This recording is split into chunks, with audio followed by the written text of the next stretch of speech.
Archeo Hacks from Archeo Death. Professor Howard Williams explores shortcuts to a successful archaeology degree.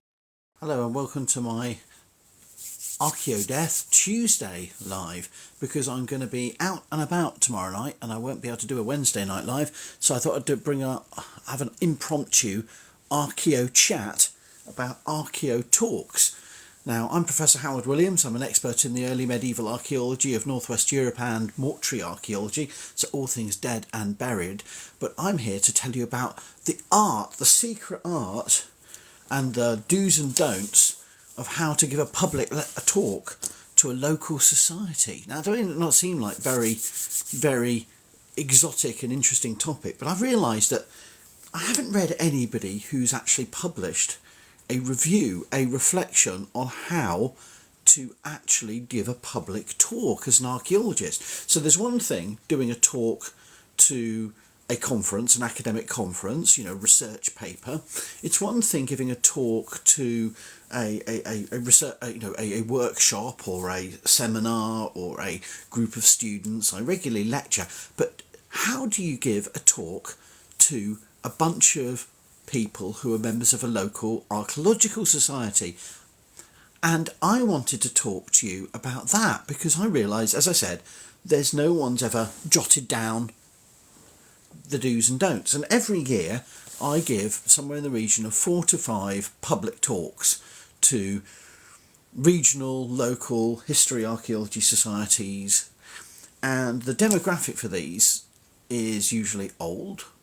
There's perhaps 1 or 2 young people, but most often it's people in their 60s, 70s, 80s, 90s, and some that have transitioned into beyond age, a sort of category of time that they are part bog body, they're part Egyptian mummy, and are they of this world? It's difficult to tell, and sometimes they move really quickly or they phase in and out of our reality, and I do wonder whether they're actually ever there. But I gave a talk to the University of the Third Age on Monday in a particular part of Wales. I won't say where, and this has prompted me to sort of reflect on what's the best thing to do about giving talks to non-academics, to the public, because obviously I'm online all the time. And so here's my thoughts, right? And you can take these or leave these. I don't know if anyone will care, but I'm going to share them with you anyway, based on the stark experience of recent public talks. So the first thing is getting to the venue, right? Because public talks, they often are held at village halls, church halls, and town halls, and various hired buildings that are in the middle of, and it's often you got to make sure you know where you're going.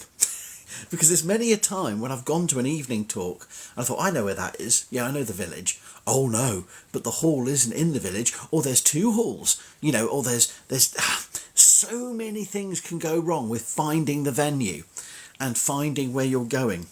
And then there's even etiquettes and complexities to approaching the building. So I've got to a village hall to give a talk at, say, 7 p.m, and I've got there a bit early and I've sat in my car in the car park.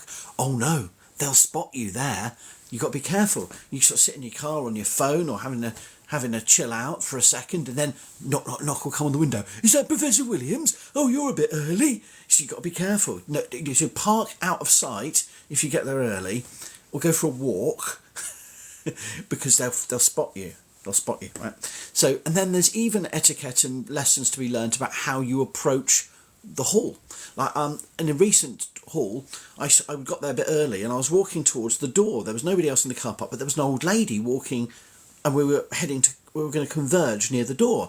And I held back and let her get to the door first. And I said hello, and she ignored me, and she was head down, tottering to the door. She pulled open the door, and I pushed it open, so I pushed it in, and then slammed it back onto me, and I held it back and went, sorry, okay, so you don't shut the door, I'm there. And she hadn't seen me for I'd walked about 30 metres, and we'd sort of slowly gone together. She hadn't spotted me, so when I said hello and she ignored me, she simply hadn't seen or heard me at all. So when she slammed the door back on me, and I stopped the door and said hello, she was so shocked, she did a sort of pirouette and her spindly little legs, and she almost fell over. I thought I was going to, cause a death of a 90-year-old or something. And she went, "Aah!" and and I went, no, careful, and managed to, make sure she stayed on her feet. In other words, all manner of things can go wrong within the actual process of getting to the hall, to actually getting to the place, the edge, the place where you do your talk. And then there's all manner of subtle etiquettes to navigate once you get inside the building.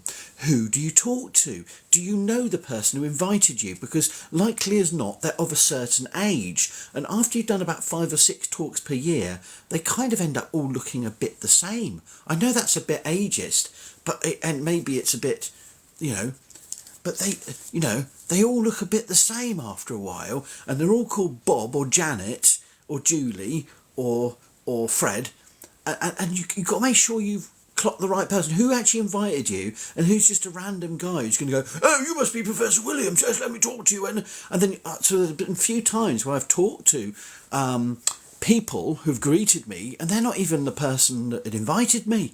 And then so there's all sorts of subtle society etiquettes here. And if you show too much interest in them, then the person who invited you will get all upset that you didn't know who they were, and they didn't get to you first.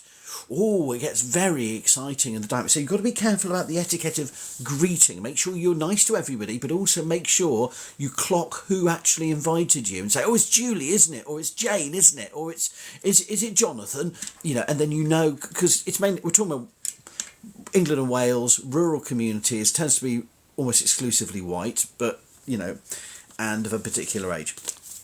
So you got to know. You got to get to the building early, but not too early. Get in the door without knocking anyone over or anything. Make sure you introduce yourself to the right person, and then the first real challenge hits you in dealing with the local society. Do you accept tea or coffee? When you accept it, and how many biscuits do you ask for? Now, the answer for me is always say yes to tea, never say yes to coffee, and always ask for biscuits. Because if you don't ask for biscuits, they will be offended, right? And also, I think it's really important you eat at least 3 immediately before you dunk any, and then have a 4th or a 5th dunked in the tea. And that way they know you're safe. They know you're one of them. They know you're a mass biscuit eater, and that it's really important to let them know that you appreciate the range of biscuits. It doesn't really matter what biscuit, you have to eat them. It doesn't matter if you like them or not, whether they're Garibaldis, Bourbons, Nice biscuits, whether they're usually good on that, but always, and this is the other thing, is they will proffer a couple of McVitie's milk chocolate digestives on the plate. And it's rude if you don't eat those first. It's an important thing. You must eat the chocolate covered ones first. They'll expect it of you.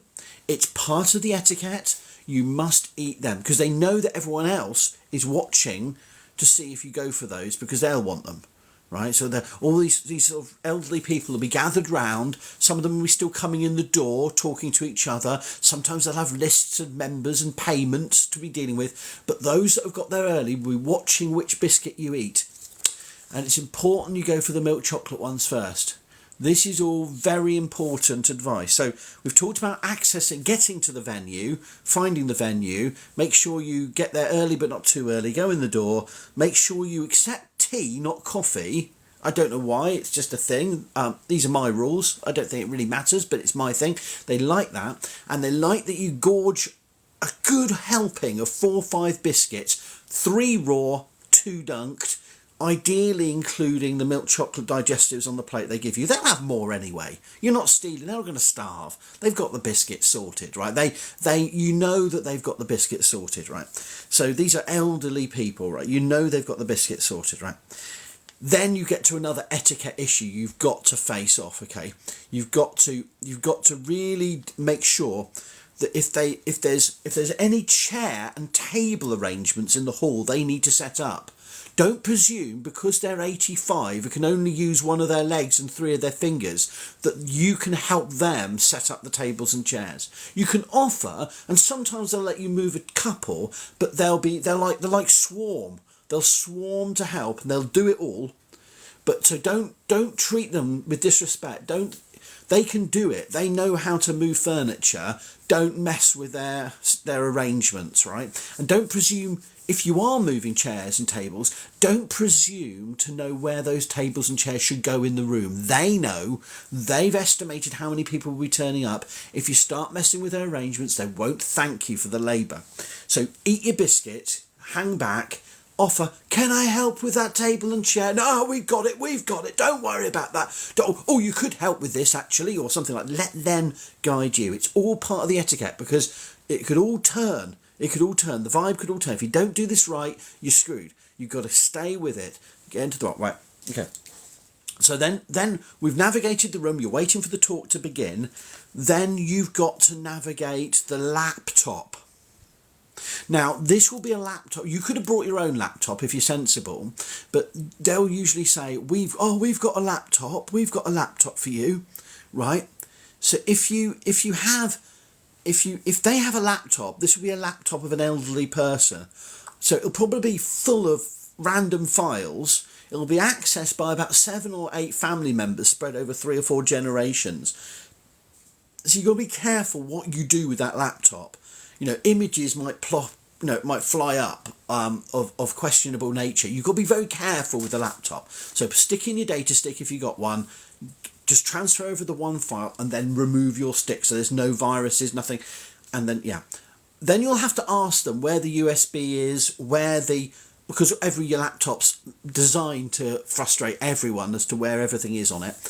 They'll try and use it with a mouse or with a touchpad or some other method of touchpaddy mouse that you didn't know even existed. But usually you have to get them to help guide you as to how the heck you open it. And then, this is assuming they're working with a PC rather than a Mac, a Mac, right?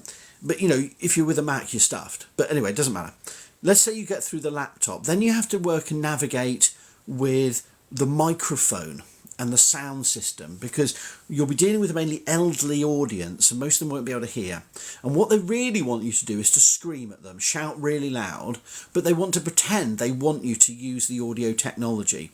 But someone will have messed up and ripped at and yanked at the microphone so much that it's almost impossible to use, and it'll cut in and out at random moments. So you've got to anticipate, you've got to go through the etiquette of pretending you're working with the technology and there is audio that you can use, but at the end of the day, after 10 minutes, you're going to go, shall I just shout at you all? And they all go, oh yes, do that, yeah. And then you resort to the shouting. So you do the shout, right? So, welcome! It's like Brian Blessed. You have to really pelt out that message, right? And they'll be sitting at the back, I'm not going to move to the front. This is my seat, but I want you to shout at me, and I'll just about be able to hear you, right? So you've got to pretend that the microphones work, even though they're fucked, and then you slowly negotiate your way in the first 10 minutes of the talk out of the use of the microphone. Are you with me so far? This is all. I hope you're taking notes, because this is essential advice for any kind of archaeology or anthropology talk to a public audience, right? And as a professor of archaeology, it's about getting to the venue early but not early enough, finding the venue, don't scare anyone as you approach, introduce yourself to the right person, have tea, gorge yourself on biscuits, 3 dunked, 3 raw, 2 dunked, and then you need to offer to help with the chairs, but let them do it, and or heaters, windows, lighting. I didn't go into all that, but it's the same etiquette. Offer to help. Say, wouldn't it be sensibler if we simply closed that blind? Oh, yes, that's a good idea. But let them do it, right? Don't overstep it. Same with the laptop, same with the audio. And then the talk begins. Then you can present your talk. But you won't. Because for a local society, they don't want you to talk straight away. They want at least 8 to 9 minutes of introduction. Now, the introduction will be a complex etiquette of possibly 2 or 3 different members of the committee of that local history or archaeological society giving different kinds of notice of what's happening in their society. For those of you going on the field trip to Manchester, remember there are 3 spaces left on the coach, but also because the Leftersons are not coming, there's an extra 2 places. And so, does anyone want to come? And remember, we're planning a field trip next summer, or possibly the summer after that, or probably in 2028, to the Great Orme. And if you're coming, could you make a green mark on the form? And if you're not coming, make a red mark. But if you might come, put a yellow mark. And if you think you'll be dead by then put a black mark. And it goes on like this, and it goes on and on and on. And then they usually defer to another member of the committee and a third member of the committee and perhaps even a fourth, and someone will make a point from the floor. And then finally, after about 8-9 minutes, although I have had them go on for up to 15 minutes, finally they'll settle down. They've done their bit. They've set up the room for you. And you'll be standing there awkwardly all this time, still gorging biscuits, but they'll suddenly say, and now we'd like to introduce Professor Howard Williams, and then they'll go, oh, what are you talking about? And then you have to explain them what your title is, and then finally you can begin. So you do all that, and then you can give your talk. Now, I've got some advice for what to talk about, right? It's not the same as an academic lecture. It's not the same as talking on the internet. You really need a subject that's far-ranging but captures the imagination. You've got to have detail. It's got to be visual, lots of images. You've got to be shouting for 45 minutes at least. And you've got to tell a story. And it needs to be archaeological but historical. It needs to capture something of the human nature, right? And you've really got to make it's not a lecture like any others, and they demand standards higher than any TV producer, line manager or undergraduate student. They know their shit, and just because they're a bunch of old people, don't think they don't know, don't think they haven't read every book, don't think they haven't watched every television documentary about archaeology. They'll know. You can't bluff, you can't hide. You've got to be detailed, accurate, clear, and take them on a journey, right? Not necessarily a journey in space or time, but a journey in a narrative form. And once you've finished, you've got to do a ba-bum. You've got to give them a thank you, a profound statement, thank you. And they like that. They like a good resounding crescendo. Dun-dun, ba-bum. And then they clap, and then you go into the Q&A. Now, Q&A is very different depending on the audience, but you will have one academic, retired academic, or perhaps 5 or 7 or 9, or perhaps in some of these societies, all of them are retired academics, and they will ask you polite but really carefully crafted questions that will test you more than your mind and soul could possibly cope with. And they will do it, it'll be nice, it'll be affable, but you can tell when you're going off piste. I've had I remember one society lecture years ago where I started answering and the woman was just going for the whole thing. And I then was told she was the retired museum curator for the area and she totally disagreed with everything I'd said. But you've got to be very, very clear about your answers. Look, politicians have it easy. Local history and archaeology societies, the Q&A is a grilling. It's worse than Prime Minister's questions. But Q&A is also structured. There's the Q&A that happens from the floor. Then they thank you. And then various old people will stumble forward some people will go, some people will go back to the biscuits, but then they'll stumble forward to get at you, to ask the long questions. I read a book and it was by this chap called Mortimer Wheeler. Right now, the thing you need to remember about him is, now, when I was, of course, in the army in India, you'll have to remember that, of course, in those days, and these questions can last many, many minutes. And you've got to keep your cool. You're exhausted by this point. You've been grilled. You've done your presentation. You've done all the biscuit eating. You may need the loo desperately, but you've got to stick it out, because this will be the real test. You've got to stay with it. You've got to go, interesting point. And did you know that they found Bronze Age artefacts made of chert from the very same burial mound? And you're going, yeah, I didn't know that. I didn't know that site. That's really interesting. I wasn't actually talking, but you've got to look interested. You've got to engage them. And sometimes you get really good questions, but sometimes it's just like a stream of consciousness, and you've got to stay with it. And so I think it's really important to stay with these local society talks, because they're brilliant. They're very clever people. They're very knowledgeable, but they're at high standard. But you've got to stay with it to the very. And then sometimes, just when you think the Q&A, the second lot of Q&A, the face-to-face Q&A is over, you'll start heading to the door. Oh no! But then there'll be somebody who'll come out of the loo who you thought had gone and will hide. I was meaning to grab you before you went. And then you'll just get the people going, oh, it's a lovely talk, lovely talk. I enjoyed your talk. I'm fascinated by fascination and fascinated by everything. And then, but you will get people who ask you detailed questions, right? And so there's an etiquette there too. Now, whether you accept money for these talks or petrol money or anything else is down to the individual. I tend not to. Sometimes they insist you take money. It's forced into your face. But most of the time, I say, no, it's a public lecture. This is part of my job, ma'am. I don't accept that kind of thing. But sometimes there's an etiquette to go to a pub or for a meal afterwards. You're forced to accept. If you do accept, make sure you have something solid on the menu, and make sure you do get a pudding, because while you may have had perhaps by this point 15 or 16 biscuits at minimum, you don't want to look weak. You've got to have the pudding. So usually something like apple pie and ice cream, pub meal, spotted dick, something like that, something to keep you going. And they'll grill you over lunch. And the other thing is, when they talk to you informally, before or after, always make it political. Always, they like that. They like politics. They don't want politics. They usually, most of these old people in historical and archaeological societies are hardcore liberal. There's a few socialists. There's a few. There'll be Tories, but they'll be wishy-washy Tories. They won't be dealing with the real nasties. They're usually in that range. They're the kind of people that would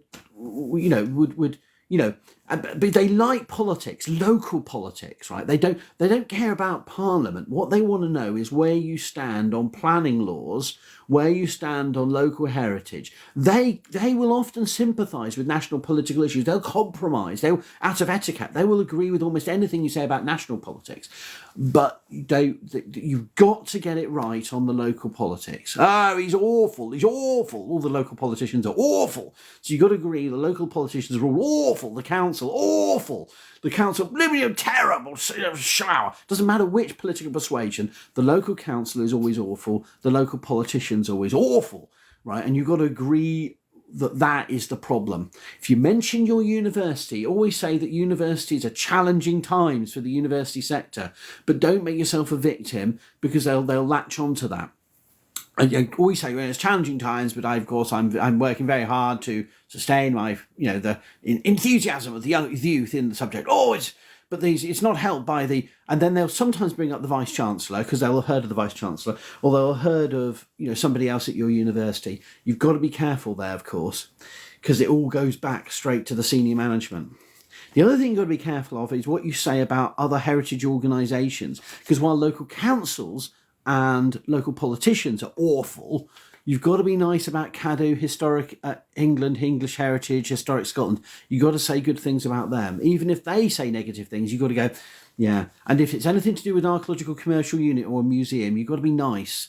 And if they mention any other archaeologists who've always, we've just had a talk from Dr. Dorothy Sayer, or we've just had a talk from Dr. Agatha Christie, or something like this, you've always got to say, oh yes, I love their work. Yeah, it's wonderful, fascinating, absolutely fascinating. Because they love the gossip if you don't like anyone else. So you've got to say nice things about everyone. Yeah, apart from the local politicians and the local council, which are all awful. Okay. So those are my advice for how to talk to a local archaeological historical society. That's my tips. And I hope that that if at any point you have to give a talk to a local society, they are kind, intelligent people at the senior end of their lives who have many an insight to share and many a perspective to give you, and you can learn a lot from talking to them. But you've got to be aware of the etiquettes of everything from how to get to the venue to how to set out how to help with the chair stacking at the end or at the beginning, how many biscuits to eat, and how much spotted dick to consume. And with that note, I shall close this formal part of my live, and I shall see if anyone's left me any comments or questions. But thank you very much for listening. And it's wonderful to see so many of you here. If you enjoyed this video, please consider subscribing to Howard Williams on YouTube. In addition, consider following the Archaeodeath WordPress blog at howardwilliamsblog.wordpress.com.